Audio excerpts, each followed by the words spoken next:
Welcome back, another episode. We hadn't seen a Chicago Fire episode centered on Severide in a while, but the wait was well worth it. Inside Man, the 11th episode of Season 12, presented Severide with a life-or-death scenario that thrust Taylor Kinney at the forefront of an incredible episode for the character. It all started late one night, when everyone else was sleeping and Severide was working hard to clean up one of Truck's saws. He chose to hide atop the truck after witnessing a number of armed guys enter the firehouse covertly. He had no idea that the men would later take the truck, but that is exactly what they did. Kid and Kylie realized that Severide was gone along with the fire truck the next morning when they were wondering why the firehouse was so cold. When Kid realized something was off, he alerted the Chicago Police Department. Ritter found out later that one of the policemen who arrived to look into the matter was the lover he had been keeping a secret from his pals. However, this week, that secret will finally be revealed. It becomes evident that the three armed men who stole the fire truck planned ahead of time, as they cut the radio to make it difficult to track the vehicle and put fake decals over the numbers to hide it from being seen if reported stolen as the police investigate what has happened to the truck and Severide.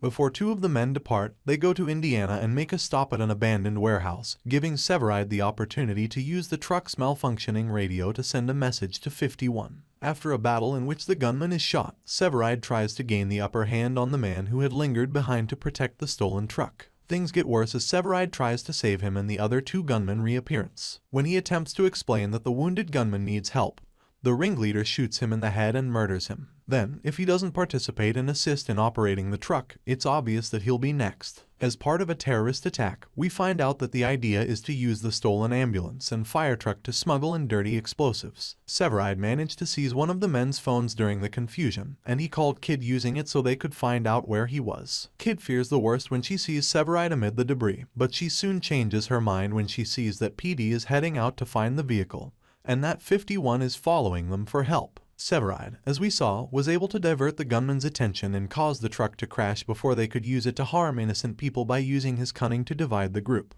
PD is able to haul the shooters in and salvage the day with 51's assistance. As the episode comes to a close, Severide is recuperating at home from the wounds he received during the incident while saving many lives. The Chicago Fire makes us ponder Damon's true identity. Even though Severide occupied much of the episode, the most recent one kept us wondering what Damon was hiding. After overhearing Severide's cryptic call in the previous episode, which suggested he's hiding something, Ritter directed Kid toward him when he went missing. When Severide asked Damon what class he had taken at the academy prior to the incident with the stolen fire truck, Damon replied right away that he intended to take one of his classes, but was unable to. I applied to your confined space rescue course and was placed on a waitlist. I thought someone would break down, but no one did. In the end, Captain Miller taught me a hazmat course. I gained a ton of knowledge about field identification and chemistry. I wanted to become certified, Damon said to Severide. He is obviously lying, and we are unable to determine why, which triggered some red flags at that moment. We have a few ideas, but it will be interesting to see what he is hiding from everyone at 51. We do know that Ritter's claim that she overheard Damon's phone call, which was the reason Kid and PC questioned him so intensely before learning the truth about Severide,